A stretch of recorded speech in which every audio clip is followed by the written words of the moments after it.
Welcome to the DCTV News at Noon program. I'm Kelsey Kiesling. And I'm Kendra Cook. The Southwest TV Translator Association underwrites the news, and Dolores County Broadcasting Network provides the support for DCTV. Here at the News at Noon show, we assemble the best and most interesting news we can find from the area, and Jerry Tope brings you the local weather and related news.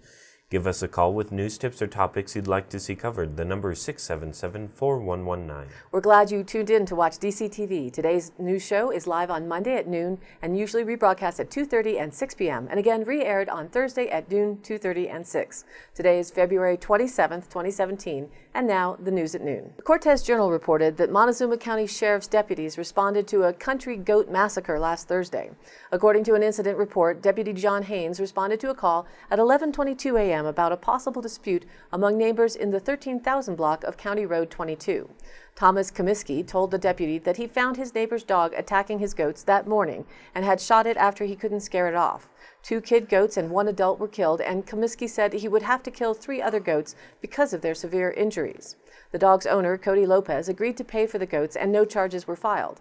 Haynes said that by the time he reached the Comiskey's property, 2 kid goats and a white husky were obviously deceased inside the goat pen, and 2 other kids appeared to be mortally injured. An adult female goat was found dead in a ditch elsewhere on the property, and Comiskey said he found another goat that would need to be put down. He valued the adult goats at $200 each and the kids at $120 each.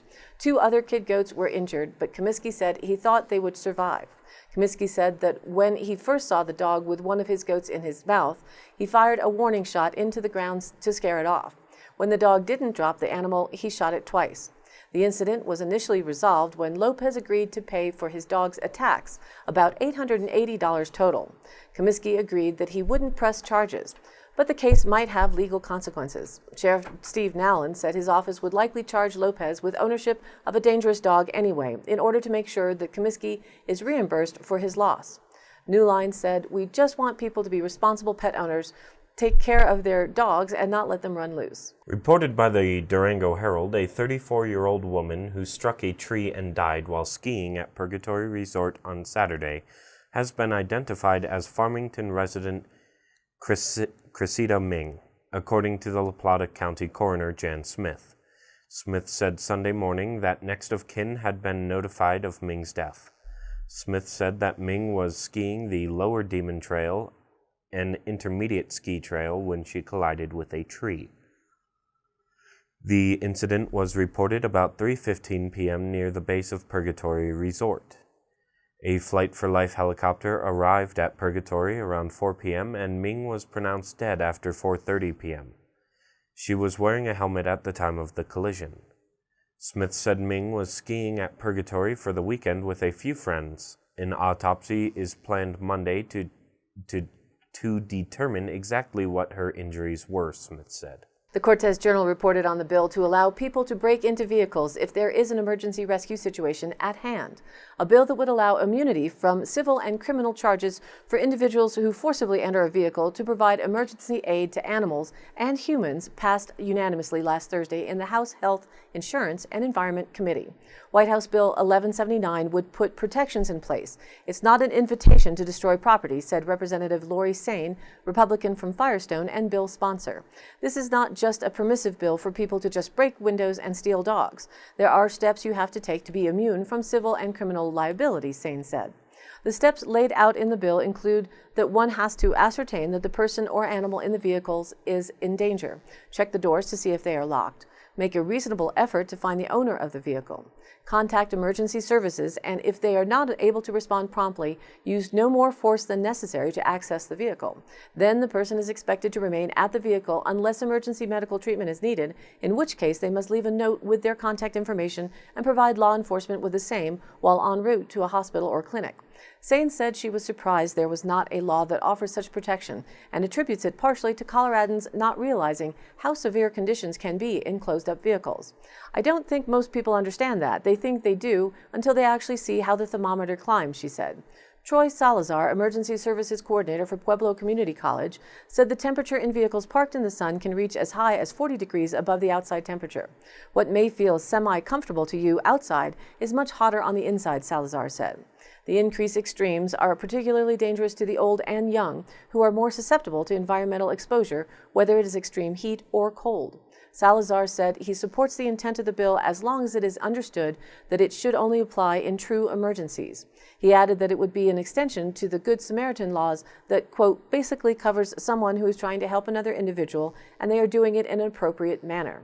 In June of 2016, the issue arose in Durango when Shelby Perovich broke a window in a 1996 Chevy pickup truck while trying to unlock a door when she heard a puppy whining. An assessment of the damages to the truck was estimated at more than $1,800 due to the part being out of production. The trespassing case was dropped by the 6th Judicial District Attorney's Office. Perovich might not have been protected under HB 1179, as Kia Wilden, owner of the truck, said she had been away from the vehicle for just 6 minutes when the window was broken. Reported by the Cortez Journal, police are searching for an Ignacio man suspected of skipping town on a $6,000 bail after running over his girlfriend with a car. Case Fields, 31, has been missing for nearly 3 months after cutting off his GPS ankle monitoring bracelet November 25th near Farmington. He is charged with felony assault, vehicular assault, false imprisonment, and reckless driving. Janelle Bilyeu said she has undergone 2 surgeries and may need a third on her right leg, which was crushed October 28th in the West 100 block of Mill Street in downtown Bayfield. Fields and Bilyeu were arguing about money on the 20-mile drive from Ignacio to Bayfield. During the drive, Fields began driving erratically, speeding, swerving, and banging his head on the steering wheel of his 1999 Chevy Silverado, Bilyeu told the Bayfield Marshal's office. After reaching downtown Bayfield, Fields pulled into a parking lot and jerked the vehicle to a stop. They continued to argue for a minute, and as Bilyeu exited the truck, Fields put the vehicle in reverse and ran over her right leg with the right front tire, according to an arrest affidavit. Fields said he was looking over his left shoulder while backing up and didn't realize Bilyeu had opened the door to exit the vehicle. He stayed at the scene until police arrived. Fields has a history of domestic violence. The February 25th update to the progress at the Dove Creek Senior Center, also named the Pioneer Center, and the PCS is as follows. For the Public Service Center and shop, the office wall framing is near completion, and sheeting is going up. The exterior structural framing for offices has been completed. Electrical is stubbing up for power in the office areas. Site conditions continue to improve, although looking outside today, Monday and Tuesday of this week may mean another brief pause in the action. Subcontractors are coordinating systems for installation in the shop and office areas. For the Senior Center, the soil tests were successful, and none is awaiting the rains and snow to clear out before dirt work begins in full. Coming up next week, the PCS wood framing and sheeting continues, while metal framing also continues on the shop. MEP subs are mobilizing and prepping the site with materials to begin on the interior of the building. Masons are expected to arrive on March 6. The site utilities have begun with the excavation for the sand and oil interceptor on the south side of the site. For the Senior Center, scratch tests on the surge for footings were performed last Wednesday, and Dolores County is all ready to bring up the building pad.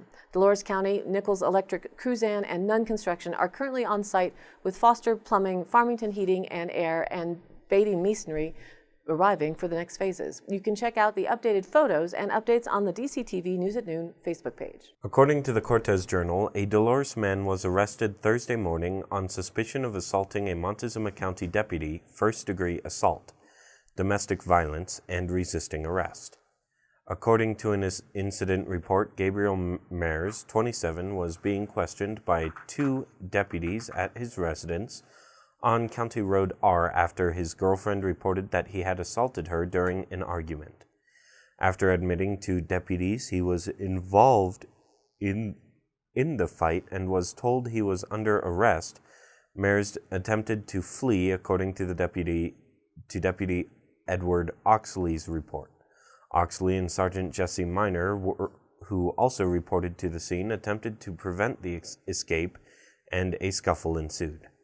Mares put Miner in a headlock, and as deputies took Mares to the ground, Miner's head struck the tile floor, according to Miner's report.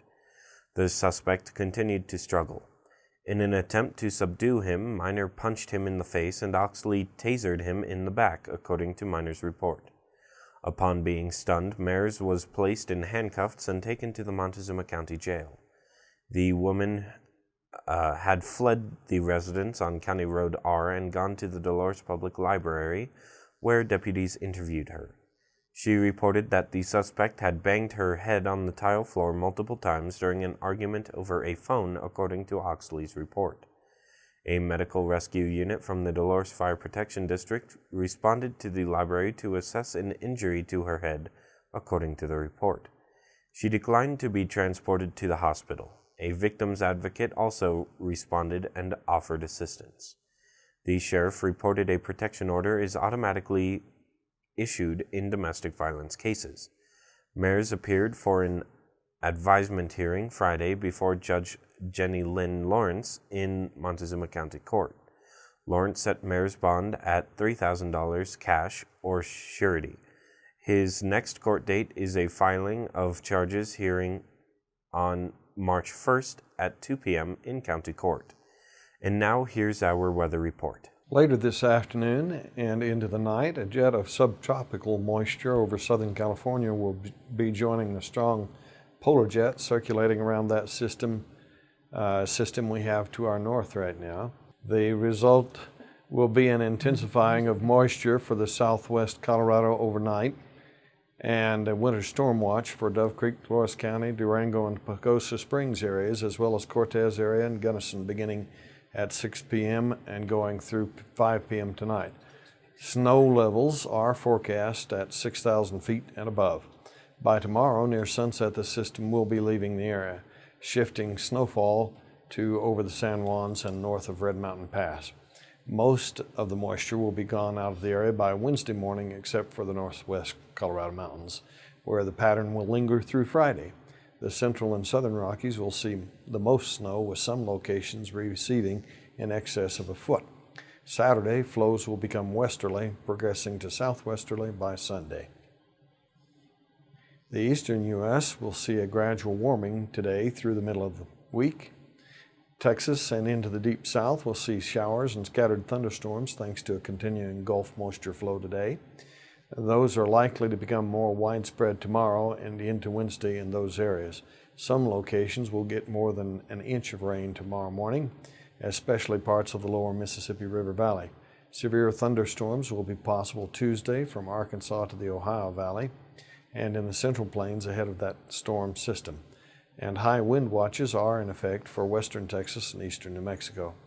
Snow will continue for the first half of the work week in the western U.S. mountains, and rain is likely in the lower elevations of the desert southwest and the coastal Pacific Northwest in the first half of the week as well. Our 5-day forecast calls for high temperatures that will actually be near 40 Tuesday and Wednesday, 30s Thursday and Friday, and the mid-40s after that. Lows 26 tonight, teens Tuesday and Wednesday, and then lows in the 20s Thursday night. Tuesday we'll see things clear out from the current systems, and the rest of the work week will be sunny and mostly clear. In spite of that image, now back to the news. According to the Cortez Journal, an Arizona man has been arrested on suspicion of hitting and biting a firefighter who tried to help the man after a rollover crash south of Hesperus. Joe Benally, 20, was released on bail Friday from La Plata County Jail. He is suspected of 3 counts of felony assault and obstructing police and firefighters. Benally of Lucachucay, Arizona, was one of the 3 occupants in a car that ran off the road and rolled at 3:37 p.m. Tuesday in the 20,600 block of La Plata Highway, Colorado Highway 140, about 4 miles south of Hesperus. The occupants initially tried to leave the scene of the crash, but firefighters and the Colorado State Patrol kept them on scene, said Dan Bender, spokesman for the La Plata County Sheriff's Office. When a sheriff's deputy arrived, the State Patrol had the driver in custody and the 2 other occupants were sitting on the side of the road, including Benally, Bender said. Firefighters attempted to check on Benally, and when they did, Benally started punching the firefighters. Benally also bit one of the firefighters, causing the firefighter's hand to bleed, Bender wrote in an email to the Herald. The firefighter works with Fort Lewis Mesa Fire Protection District. Efforts to reach someone with the department were unsuccessful Friday night. Benally also fought with the sheriff's deputy and state patrol trooper when they tried to control him and place him in handcuffs. The sheriff's deputy took Benally to Mercy Regional Medical Center for observations. Once there, he told 3 deputies he knew where they lived and would do a drive-by shooting of their houses, Bender said. After being checked by the emergency room, he was taken to jail. Last week's CO2 average is in now and stands at 406.91. The week before last was 405.91. 1 year ago, 404.4, and 10 years ago was 384.48. British scientists from Queen Mary University of London traced the sources of methane gas in the tropical Pacific Ocean. During 6 weeks aboard the Royal Research ship James Cook, they mapped a methane pool between Panama and Hawaii. Dr. Felicity Shelley from the University School of Biological and Chemical Sciences said, "The research is novel because it's the first time anyone has successfully retrieved sediment from this part of the ocean and directly measured methane production using specialized equipment on board the research ship. It's important that we understand how microbes produce and consume this powerful greenhouse gas, especially in the oceans where we currently understand very little. Sediment collected from the ocean floor where there's very little oxygen reveals how bugs are creating the largest region of marine methane on Earth. Atmospheric levels of methane have increased in the last few decades, partly because of human activity. Scientists are keen to understand natural processes of methane production and consumption in order to assess the role played by humans." This story is from the Cortez Journal. Sheriff Bruce Conrad said he reviewed the incident with the 6th Judicial District Attorney's Office and concluded the pilot's actions don't meet the criteria for criminal charges, at least not on a local or state level. Conrad said he will notify the Federal Aviation Administration of the incident so it can investigate and decide whether to pursue federal charges. The pilot, who flew over the horse at the Skioring meet, was identified as Durango resident Matt Crossett, who was working with Fast Forward Media LLC, a video production company in Durango at the time of the incident. Crossett did not return a phone call Wednesday seeking comment. The incident occurred about 1:15 p.m. at the starting line of Silverton's 8th annual Skioring race, a popular winter sport in that mountain town 50 miles north of Durango. Skiers hold onto a rope as a galloping horse pulls them through a series of gates and jumps. It takes about 20 seconds to travel the 4 blocks. The drone, which sounded like a swarm of bees, was hovering overhead when rider Savannah McCarthy, 17, of Aztec, approached the starting line with her horse, Tank. The horse became agitated and darted to the left, where 5 to 10 spectators were gathered. Several people scrambled to get out of the way, while others had no escape route and were knocked to the ground. A man received a scrape on the chin, a woman suffered a gash to the back of her head, and another woman suffered a hip injury that required extensive surgery, Conrad said. Efforts to reach Savannah or her father, Tim McCarthy, were unsuccessful Wednesday. I know everyone in the Duff Creek area is on the edge of their seat wanting to know what in the world the Denver area people are actively pursuing in court this week. Well, yes, the Free the Nipple campaign of discrimination has taken another step in the courts. Reported in the AP and Cortez Journal, you'll have to research for yourself that this is not fake news or news of the weird, just news out of Denver, which should be a category all by itself. The Journal writes that a Colorado judge has blocked a college town's law against women going topless, saying the law is likely unconstitutional. U.S. District Judge R. Brooke Jackson said last week that Fort Collins' ordinance is based on gender discrimination and issued an injunction against its enforcement. Fort Collins' indecency code makes it a crime for women but not men to show their nipples. Jackson wrote that the law perpetrates a stereotype ingrained in our society that female breasts are primarily objects of sexual desire, whereas male breasts are not. Jackson accused city councilors of falling prey to discriminatory thinking when they voted in 2015 to keep a law that prohibits the display of female breasts. Jackson wrote, "The naked female breast is seen as disorderly or dangerous because society, from Renaissance paintings to Victoria's Secret commercials, has conflated female breasts with genitalia and stereotyped them as such. The irony is that by forcing women to cover up their bodies, society has made naked women's breasts something to see. The hometown of Colorado State University had no cases on record of women being charged with the crime of going topless. And the city did make an exception for nursing mothers. But otherwise, it was a $250 fine for a woman over the age of 10 in Fort Collins to display her breast below the top of the nipple. 2 women who sued over the Fort Collins topless ban. Other cities in Colorado, including Denver, have no gender-specific indecency laws. The plaintiff's lawyer, David Lane, said last Tuesday that he wasn't surprised the judge blocked Fort Collins' law. My clients take a position that any statute with the words, "women are prohibited from," is unconstitutional, and I agree with them. And apparently, so does a federal judge. And now for the Dolores County Sheriff's Roundup for the week of February 20th through the 26th. A caller reported a semi entering Colorado on Highway 491 that was swerving all over the road. Cell service was lost without a description being given. A deputy responded to the area but was not able to determine which semi was being reported. A caller reported juveniles riding a motorcycle in the trailer park. A deputy responded and was unable to locate a motorcycle being ridden in the area. A deputy responded to a resident's request for a vehicle unlock in town. A county resident requested assistance with an ongoing issue involving possible harassment.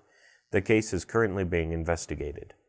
A local resident requested assistance with an ongoing issue involving possible harassment. The case is currently being investigated. That's it for today's roundup. Stay tuned for continuing updates. For today's High Country happenings, the Southwest Colorado Community College Division of Pueblo Community College is offering a nursing program. Applications are due this spring, but they welcome you to come in person on Wednesday, March 1st between 10 a.m. and 1 p.m. to have a member of the nursing faculty go over your application on either the Durango or Mancos campus. For more info, call 970-564-6221.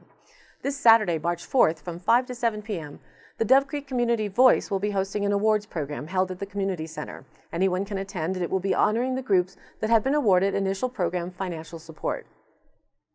The title of this notice is Freezing for a Reason. March 11th will mark the first annual Polar Bear Plunge from 11 a.m. to 4 p.m. at the Cortez Elks Club. It's open to those ages 14 and up.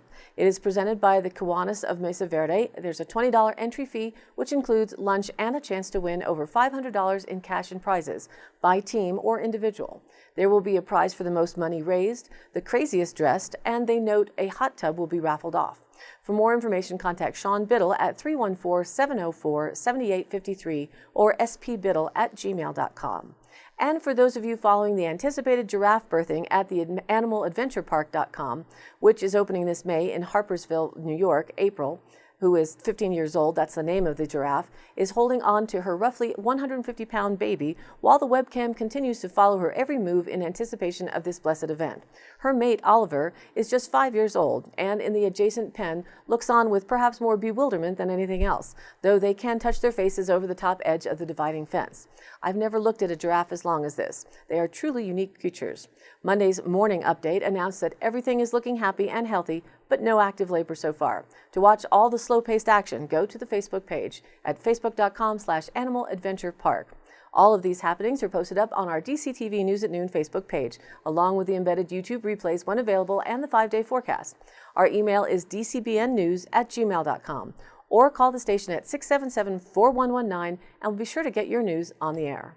Thanks for tuning in. This program is scheduled to air live at noon Monday through Wednesday, then rebroadcast at 2:30 and 6 p.m., and again re-aired Thursday, Friday, and Saturday in the same order at noon, 2:30, and 6 p.m. each day respectively. And also be sure to check out our Facebook page with original stories and all the event details. Please like us there and share the link. Our Talk Tuesday show will also be rebroadcast nightly at 5:30 p.m., so be sure to check that out as well. For Kendra Cook, Jerry Tope, and everyone at DCTV with the News at Noon program out of Dove Creek, USA, I'm Kelsey Kiesling. Thanks for watching.